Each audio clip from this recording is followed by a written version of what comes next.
Moses Mthembu got the man of the match against Orlando Pirates. I think it was an incredible display in midfield, but for me, my man of the match was Uzikali. Recoveries, he was there. Interceptions, he was there. The ground jewels, he was there. He was the most active player. Usually, you'd see much of him on the ball, much of him maybe aggression going higher up the pitch. But today, the defensive display from him was very, very incredible.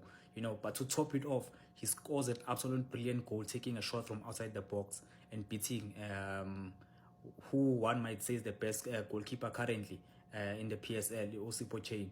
Incredible display from Uzikali. If he continues with these performances, if he continues with such discipline, within the field of play, I think he's heading for better heights. Did not like the display that he displayed against Otieno when he was pushed inside the box, inside the goals by De Jong. Understand the spirit of the game. Maybe the moment it's heated, you don't want me to concede to Orlando Pirates, especially if you have scored what one would have thought is the winning goal.